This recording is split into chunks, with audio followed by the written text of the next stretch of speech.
Aujourd'hui, je vous propose de faire des petits muffins ricotta, amandes et pépites de chocolat. Allez, je vous emmène en cuisine, c'est parti.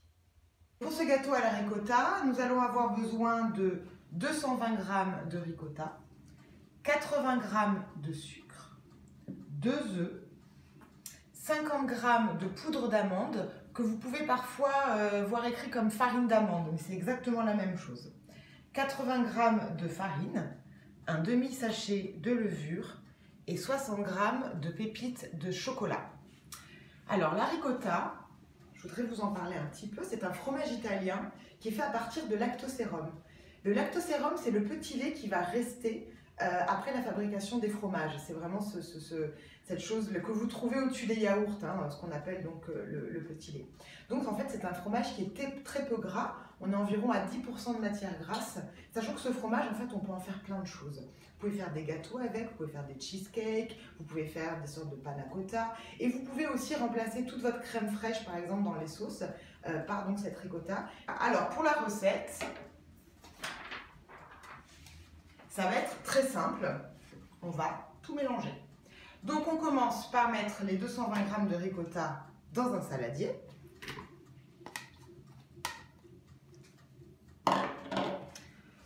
Ensuite, le sucre.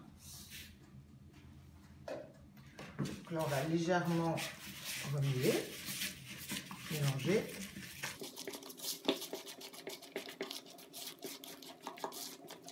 Ensuite, on va ajouter nos 2 œufs.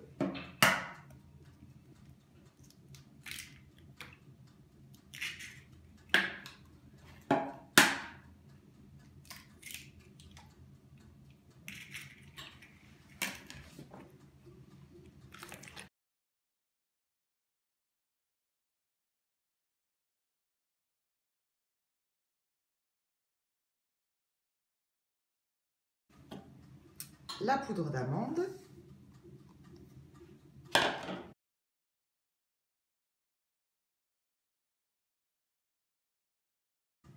la farine et la levure.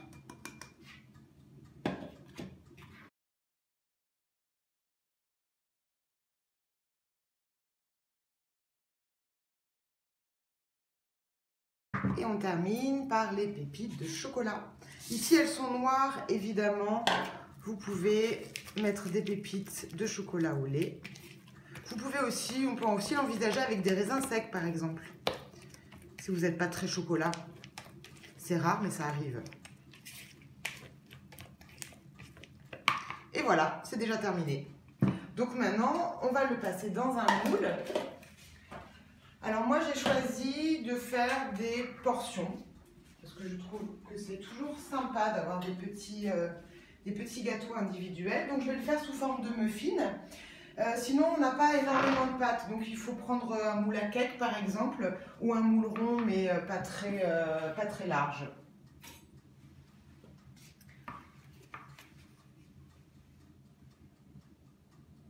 Alors c'est un moule en silicone, donc je n'ai pas besoin de le beurrer.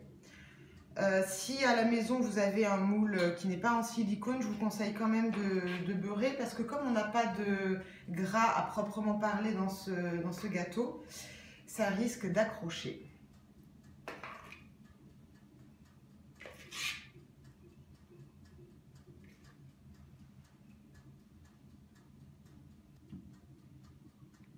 Et donc maintenant on part au four à 180 degrés pour à peu près 35 minutes de cuisson. Comme voilà, ils sont petits, je viendrai quand même vérifier régulièrement et à la fin, je vous dirai la cuisson exacte pour ce format-là.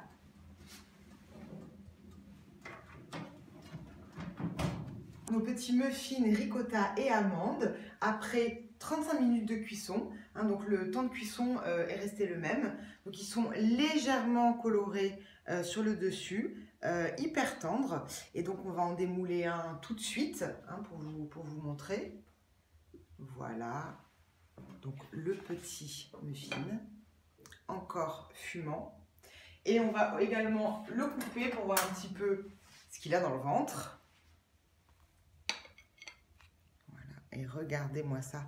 On a quelque chose qui est resté très humide hein, avec la ricotta, très moelleux, avec le chocolat là, qui sent hyper bon. Et vous savez quoi, je vais même goûter devant vous. Et vous dire tout de suite ce que j'en pense. Oh, c'est très bon. Alors c'est un peu chaud, je pense que ce sera meilleur froid. Mais c'est vraiment très bon. Donc voilà, les petits muffins ricotta, amandes et pépites de chocolat. Bon appétit!